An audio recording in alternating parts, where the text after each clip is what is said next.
আমাদের এই সরকার চাই না, এই সরকার সুবিধা না, মনে হয় না দেশ চালাইতে পারবে। আমরা এই কারণে চাই না, উনি নাকি ফ্যামিলি কার্ড দিছে, আমরা তো পাই নাই। আমরা তো গরিব মানুষ, আমরা সিএনজি চালায় খাই, আমরা কি কার্ড পাইছি? নামগো টাকা দিছে, আবার কৃষক কার্ড দিছে। উনি কয়জন দিছে কৃষক কার্ড? উনি এই মুহূর্তে কেন এগুলা দিল? সময় তো আছে, পরে দিতে পারতো। এখন তো দেশের অবস্থা খুবই খারাপ, অর্থনৈতিক আর্থিকভাবে মানুষ এই দেশে অনেক সমস্যায় ছিল। এখন আপনি এটা গুছায়া অর্থনৈতিকভাবে দাঁড় করাবেন, তারপরে আপনার মনের আশা, বিভিন্ন আশা পূরণ করবেন, মানুষের দিবেন, তাকে দিবেন। এখন তো আপনার দেশটাকে গঠন করতে হবে। গার্মেন্টস তেল পাচ্ছে না, গার্মেন্টস চলে না, গার্মেন্টস বন্ধ হয়ে যাচ্ছে। তো গার্মেন্টস বন্ধ হয়ে গেলে গার্মেন্টসের সাহেবরা যে চলাফেরা করতো সিএনজি দিয়ে, তারা তো এখন চলে না। আমরা কোত্থেকে যাত্রী পাবো?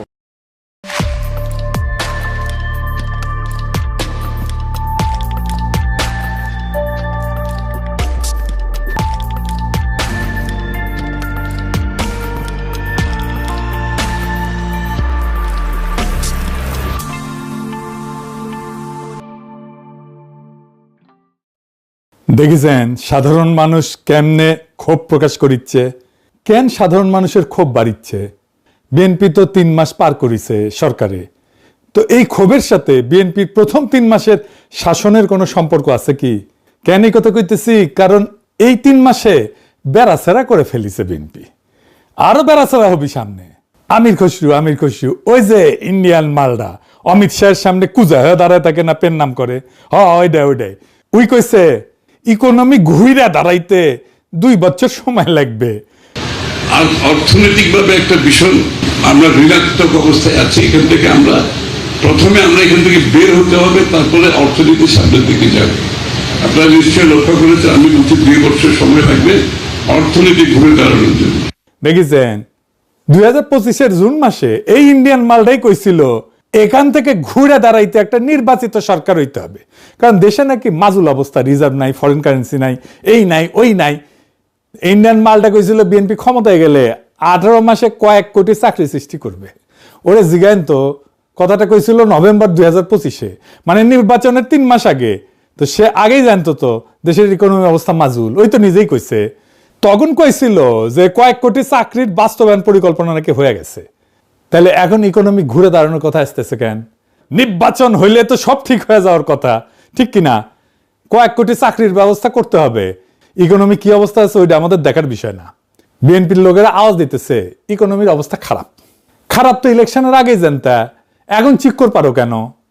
বাংলার লুথার কিং এর অর্থ পরিকল্পনা উপদেষ্টা রাশেদ আল তিতুমি সাহেব একটা কথা বারবার কইতেছেন, বিদেশি সাংবাদিকদের কইতেছেন, দেশি মিডিয়ায় কইতেছেন। কথাটা হইলো আমরা একটা ভঙ্গুর অর্থনীতি পাইছি। হ্যাঁ, ইংরেজি যেহেতু কইছে তাহলে ঠিকই কইছে। বাংলায় হইতেছে আগের সরকার রেখে গেছে একটা ভঙ্গুর অর্থনীতি, দুর্বল প্রতিষ্ঠান, এবং তার ফলে স্থবির হয়ে পড়া বিনিয়োগ পরিবেশ। আগের সরকার তো প্রফেসর ইউনূসের সরকার। আচ্ছা, আমরা দেখবো নি প্রফেসর ইউনূসের সরকার কেমন ভঙ্গুর অর্থনীতি রেখে গেছিল। তো এই কথাগুলো কেন কইলো? তারেক রহমানের মন্ত্রী উপদেষ্টারা কেন কইতেছে অর্থনীতির কথা, এটা খারাপ অবস্থা, খারাপ, বারবার করে পেঁচার সারিন্দা বাজাচ্ছে কেন? বিএনপি 3 মাসে কেমন বেড়াছাড়া করে ফেলছে ইকোনমির অবস্থা। আসেন আল্লাহর নামে শুরু করি, ইকোনমির অবস্থা আগের সরকারগুলোর আমলে কেমন ছিল।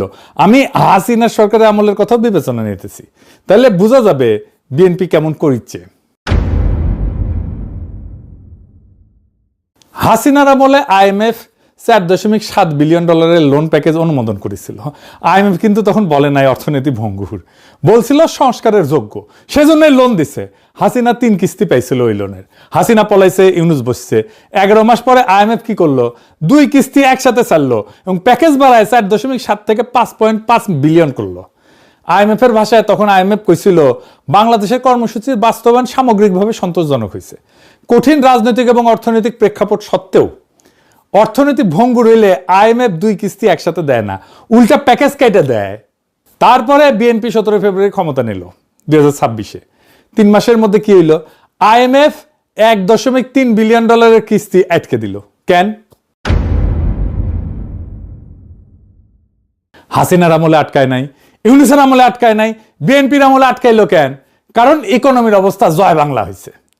আমির খসরু কইছে না, এখনো সিদ্ধান্ত নেয় নাই IMF, আমাদের লোনের টাকা দিবে না বলে নাই। জুলাই মূল্যায়ন হবে নাকি? হুই ভাবিছে দিবি লোন, না দিবি না। IMF লোন দিবি না, IMF এর দরজা বন্ধ, দরজা বন্ধের শব্দ দেন এডিটর সাহেব। IMF বন্ধ করে নাই দরজা, বিএনপি নিজেই বন্ধ করেছে, নিজে মারিছে। কেমনে পরে দেখুন। তার আগে একটা ইকোনমিক্সের জন্য গুরুত্বপূর্ণ র্যাঙ্কিং দেখি, অর্থনীতির জন্য। এইখানে 3 মাসের তারেক রহমানের শাসনকালের ইকোনমির অবস্থা কি হয়েছে, বিদেশিরা কিভাবে দেখিচ্ছে, পশ্চিমা শক্তি কিভাবে দেখিচ্ছে, সেটা বোঝা যাবে। এই র্যাঙ্কিং বোঝার আগে কয়েকটা জিনিস জানা নেওয়া দরকার, তাইলে বুঝতে সুবিধা হবে। ব্যাংকে আপনি ধরেন লোন চাইলেন, ব্যাংক সাথে দিয়ে দিবে না। ব্যাংক আপনাকে লোন দিবে নাকি দিবে না, এটা নির্ভর করে আপনার ক্রেডিট রেটিং এর উপরে। মানে আপনি লোনটা শোধ দিতে পারবেন কিনা, এটাই হইতেছে আপনার ক্রেডিট রেটিং। বুঝে চাও, ও দেখবে যে আপনি চাকরি আছে কিনা, ব্যবসা আছে কিনা, নিয়মিত আয় কত, সম্পদ কত আছে, অন্যরা আপনাকে লোন দেয় কিনা, লোন দিলে শোধ দেন কিনা আপনি, ইত্যাদি ইত্যাদি। তেমনি একটা দেশের জন্য ক্রেডিট রেটিং থাকে। দেশকেও ঋণ নিতে হয়, সব দেশকে নিতে হয়, সবচেয়ে ধনী দেশকেও নিতে হয় ঋণ, আমেরিকা, জাপান, ওদেরকেও নিতে হয়। পৃথিবীতে 3টা বড় ক্রেডিট রেটিং প্রতিষ্ঠান আছে যারা দেশের ক্রেডিট রেটিং দেয়, ফিচ, মুডিস, S&P। কোন দেশ থেকে ঋণ ফেরত পাওয়ার সম্ভাবনা কতটুকু, এটাই মূলত তারা পরিমাপ করে আর কি। তো এই রেটিং দেখে 4টা গুরুত্বপূর্ণ সিদ্ধান্ত হয় বিশ্বজুড়ে, সবাই সিদ্ধান্ত নেয় এই রেটিং দেখে সিদ্ধান্ত নেয়। 1 নম্বর সিদ্ধান্ত কে নেয়? আন্তর্জাতিক বিনিয়োগকারীরা সিদ্ধান্ত নেয় কোন দেশে টাকা ঢালবেন, বিনিয়োগ করবে। ভালো রেটিং মানে বিদেশি বিনিয়োগ আসবে, FDI বাড়বে, কারখানা তৈরি হবে, চাকরি তৈরি হবে। 2 নাম্বার, আন্তর্জাতিক ব্যাংকগুলো সিদ্ধান্ত নেয় বাংলাদেশ সরকার বা প্রাইভেট কোম্পানিকে কত সুদে ঋণ দেবে। রেটিং খারাপ মানে সুদের হার বেশি, বুঝেছাও। 3 নাম্বার, আমদানি রপ্তানিতে বাংলাদেশের LC মানে লেটার অফ ক্রেডিট, এটার শর্ত পাল্টাবে কিনা। রেটিং খারাপ মানে বিদেশি ব্যাংকগুলো বাংলাদেশের ব্যাংকের LC গ্রহণ করতে চায় না, বলে অ্যাডভান্স পেমেন্ট করো, কনফার্মেশন ফি বাড়ায়, মানে গার্মেন্টস, ওষুধ, ইলেকট্রনিক্স যা যা আমদানি করা হয় সবার খরচ বেড়ে যায়। 4 নাম্বার হইতেছে IMF, বিশ্বব্যাংক, ADB, এদের সিদ্ধান্ত ফিচের রেটিং একটা সূচক হিসেবে কাজ করে। ঋণের শর্ত এবং সহজলভ্যতা সবই প্রভাবিত হয় ফিচের রেটিং দিয়ে। মানে ফিচের একটা সিদ্ধান্ত মানে বিদেশি বিনিয়োগ, ঋণের সুদ, আমদানি ব্যয় এবং ঋণ পাওয়ার সম্ভাবনা 4টাতেই প্রভাব পড়ে। আর ফিচের আর একটা সূচক আছে যেটা রেটিং এর চাইতে গুরুত্বপূর্ণ, সেটা কি আউটলুক। এটা ভবিষ্যতের সংকেত বলে এই দেশের অর্থনীতি কোন দিকে যাইতেছে, কোন রাস্তায় যাইতেছে, স্থিতিশীল, ইতিবাচক না নেতিবাচক, বুঝেছাও। রেটিং একটা স্ন্যাপশট মানে একটা সময়ের ছবি, মানে নির্দিষ্ট সময়ের ছবি। আউটলুক মানে ট্র্যাজেক্টরি, কোন দিকে যাইতেছে, বুঝেছাও।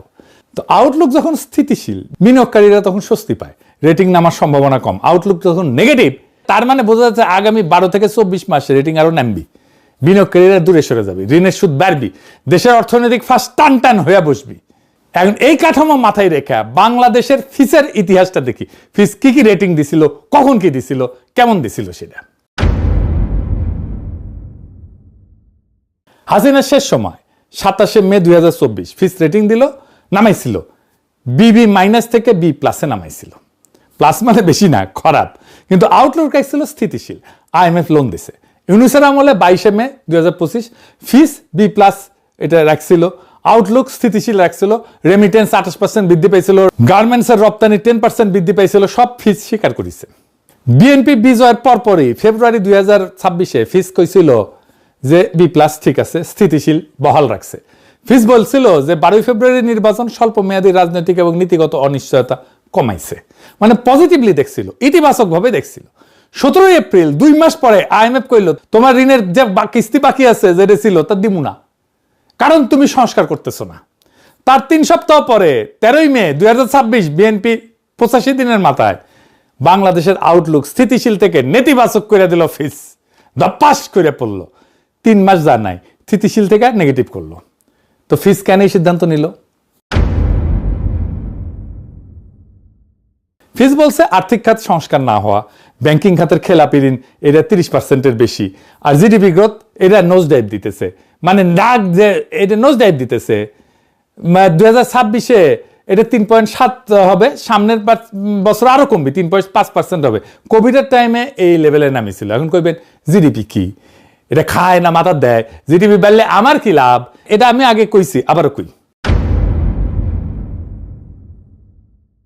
দেশের ভিতরে 1 বছরে যত পণ্য আর সেবা তৈরি হয় সব মিলায় যোগফল হইতেছে জিডিপি।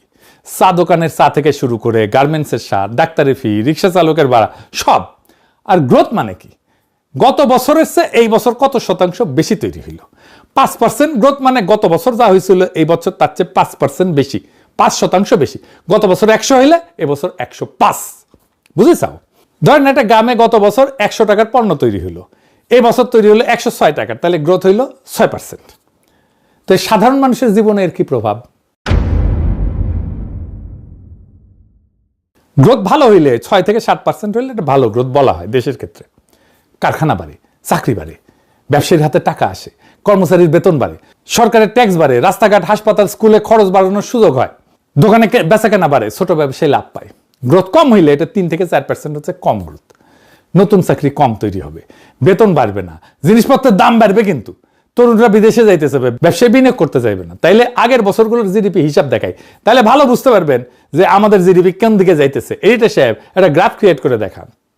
2010 5.6%, 2011 6.5%, 2012 6.5%, 2013 6%, 2014 6.1%, 2015 6.6%, 2016 7.1%, 2017 6.6%, 2018 7.3%, 2019 7.9%, 2020 3.4%, 2021 6.9%, 2022 7.1%, 2023 5.8%, 2024 4.2%। এটা হইতেছে প্রফেসর ইউনূসের আমলে, বুঝেছেন? তো ব্লুমবার্গ এটা কিন্তু একটা বিখ্যাত প্রতিষ্ঠান, এর নিজের ভাষায় কইছে যে বাংলাদেশের B+ রেটিং ইতিমধ্যে junk rated, highly speculative for investors. মানে বাংলাদেশে কোনো বিদেশি ইনভেস্টমেন্ট আসবে না এই রেটিং থাকলে, যতই চেষ্টা করুক, যতই প্রণোদনা দিক। এটাই বাংলাদেশের আন্তর্জাতিক অর্থনীতির রায়, বিএনপির স্কোর কার্ড। আমি না ফার্স্ট হয়েছি, মাত্র 85 দিনে অর্জিত 3 মাস ইকোনমি জয় বাংলা করে দিল, মাত্র 3 মাস। কার টাইমে ইকোনমি তাহলে জয় বাংলা হইলো? বিএনপির আমলেই তো। আর ইউনিসের আমলে কি হয়েছিল? রিজার্ভ 20 বিলিয়ন থেকে 31.72 বিলিয়নে গেছিল, রেমিটেন্স রেকর্ড $32.8 বিলিয়ন 2025-এ, আর $4 বিলিয়ন বৈদেশিক ঋণ শোধ করা হয়েছে। তারপরেও ও কয় ভঙ্গুর অর্থনীতি। বিএনপি ক্ষমতা পাইছিল হাসিনার চেয়ে ভালো অবস্থায়, ইউনিসের চেয়ে দৃঢ় ভিত্তিতে পাইছিল, সেটা 3 মাসে বেড়াচাড়া করে দিছে। হঠাৎ এই 3 মাসে কেমনে হইল অর্থনীতির এই অবস্থা? এটা হঠাৎ করে হয়েছে, কিন্তু কেন হঠাৎ হয়েছে এটা মনে হয় বিএনপিও বুঝতে পারে না, বা বুঝলেও চেপে যাইতেছে। আমি ধরাই দিতেছি, একেবারে খাপে খাপ মমতাজের ভাব মিলে যাবে। আপনারাও বুঝতে পারবেন কেমনে ডটগুলো মিলায় দেখতে হয়।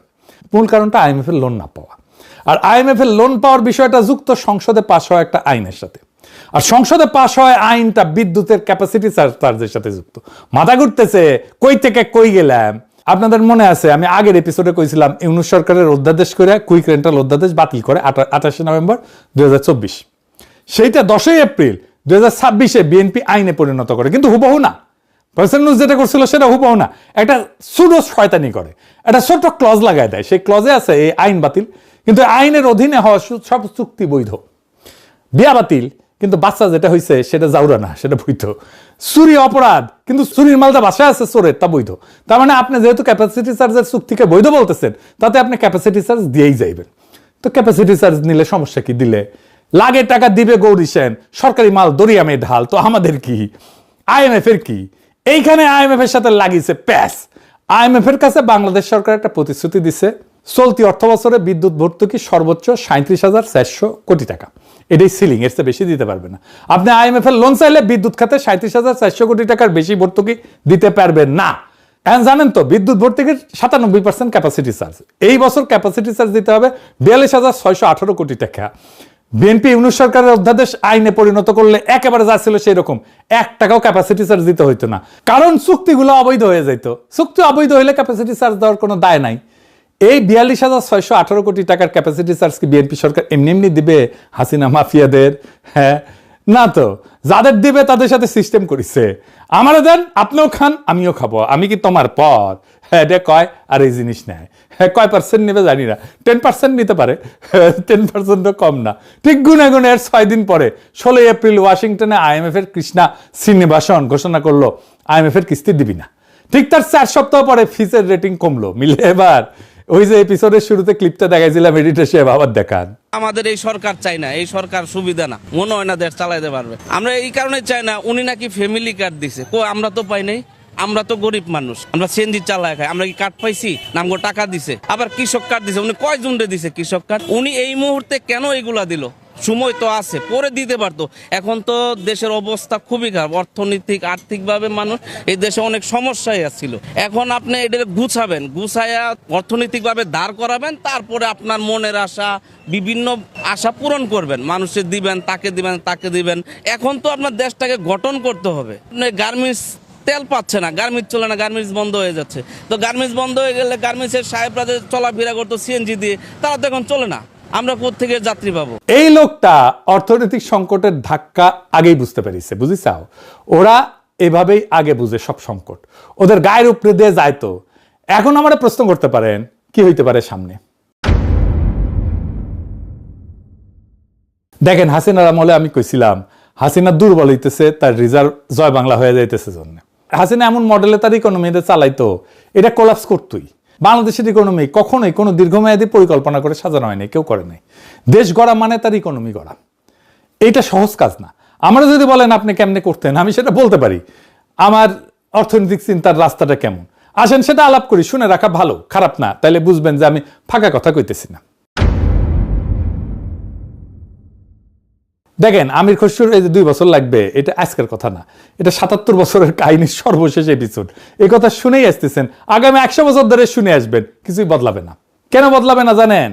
আপনারা দেখবেন বাঙ্গুল্যান্ডে কিছু তামাশা হয়, যেমন একজন একটা বিমান বানাইলো বা আরেকজন একটা রেসিং গাড়ির মতো কিছু বানাইলো, তারপর তারা বলে সরকারি পৃষ্ঠপোষকতা পাইলে তারা আগে যাবে। লুথার কিং সে সমস্ত চালায়, বক্তৃতা দেয় যে তার সরকার এই সমস্ত পৃষ্ঠপোষকতা করবে, বাংলার বিমান বিশ্ব জয় করবে, বাংলার গাড়ি স্থলপথ কাঁপাবে, ইত্যাদি ইত্যাদি মেলা কিছু বালছাল। তারপর হয় ঘোড়ার ডিম। প্রফেসর ইউনূস, লুথার কিং থেকে শুরু করে সবারই কোনো ধারণা নাই যে আমেরিকা, জার্মানির গাড়ি, বিমান এইরকম সার্কাস করে আর সরকারি পৃষ্ঠপোষকতা বানায় না কেউ। আমেরিকার F-35 বানায় কিভাবে, জাপান টয়োটা বানায় কিভাবে, কোরিয়া স্যামসাং বানায় কিভাবে?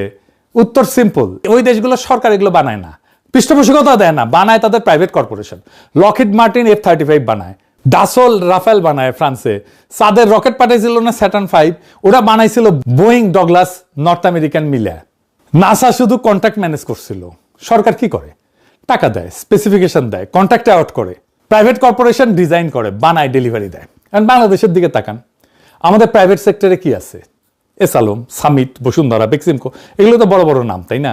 এরা গত 16 বছরে কি করেছে? ইনোভেশন, আবিষ্কার, টেকনোলজি, নতুন পণ্য, কিচ্ছু না। ক্যাপাসিটি চার্জ নিছে, ইন্ডেমনিটি আইনে টাকা পাচার করেছে, লুটপাটে এরা ওয়ার্ল্ড ক্লাস। কিন্তু এদের দিয়ে বাংলাদেশের টয়টা বানাবেন পারবেন না, এদের দিয়ে বাংলাদেশের স্যামসাং বানাবেন পারবেন না। ওরা ওই মালই না। স্যামসাং 1938 সালে শুরু হয়েছিল একটা মুদির দোকান হিসেবে, আজকে আইফোনকে চ্যালেঞ্জ করে। সনি যুদ্ধের পর শুরু হয়েছিল একটা পোড়া দোকানে রেডিও সারাইতো। 80 বছরে তারা কোথায় গেছে দেখেন, কারণ রাষ্ট্র ছিল, আইনে শাসন ছিল, ক্রেডিটের সিস্টেম ছিল। আমাদের কি আছে? কিছুই নেই, বালটাও নাই। সরকার সামান্য ইউরিয়া সার প্রক্রিয়া করতে পারে না, আন্তর্জাতিক কন্ট্রাক্টর আমাদের দরপত্র পাত্তাই দেয় না। দেখেন কি অবস্থা। সরকারি চিনির মিল চিনি বানায়, বেচতে পারে না। ভারত থেকে চিনি আমদানি করি, এই হলো আমাদের রাষ্ট্রের দক্ষতা। কোনো ব্যাকগ্রাউন্ড কাজ নাই, কোনো কাঠামোগত পরিকল্পনা নাই, শুধু স্লোগান। কোটি কোটি চাকরি দেবে, তো দেখাও কোন কর্পোরেশনে চাকরি হবে, কোন সেক্টরে চাকরি হবে, কোন ইন্ডাস্ট্রিতে চাকরি হবে। সেই ইন্ডাস্ট্রি এখন কই? কিছু নাই, শুধু মুখের আওয়াজ। আওয়াজে ভাবেই আম্বিয়া এরা। আমাদের একটাই সেক্টর সত্যিকার অর্থে গ্রো করছে, গার্মেন্টস। কেন?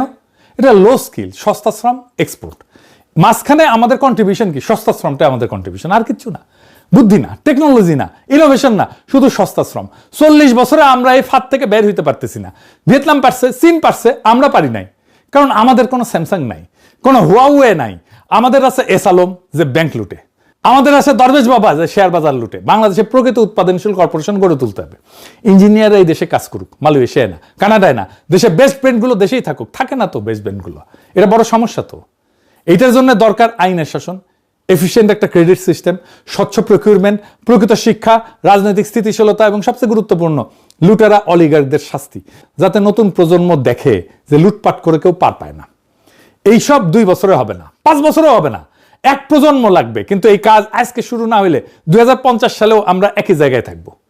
ভারত থেকে চিনি আমদানি করব, ইউরিয়া প্রকিউর করতে পারবো না, কেউ আমাদের টেন্ডার দেখে আওয়াজই করবে না। আমির খসরু 2 বছরে ঘুরে দাঁড়াতে হবে, এটা মিথ্যা। সত্য কথা ভোট হারানোর ভয়ে ও বলবে না। সবাই মিথ্যা স্বপ্ন বেছে। আমার যে রাস্তা কঠিন রাস্তা, শর্টকাট নাই, ম্যাজিক বুলেট নাই। আসল কাজ প্রাইভেট সেক্টরকে লুটেরাদের থেকে উৎপাদকে রূপান্তর করতে হবে, রাষ্ট্রকে দুর্নীতি থেকে দক্ষতায় রূপান্তর করতে হবে, শিক্ষাকে সার্টিফিকেট থেকে স্কিলে রূপান্তর করতে হবে। যেই কাজ করবে সে বাংলাদেশের জন্য কিছু করবে। যে শুধু স্লোগান দেয় বুঝবেন সে কিছুই করবে না, কারণ সে জানে না তো সমস্যাটা কোথায়। যেদিন বাংলাদেশ এই রাস্তায় উঠবে সেটাই হবে আমাদের আজাদি। আমরা সেই দিনের অপেক্ষায় আছি। ইনকিলাব জিন্দাবাদ।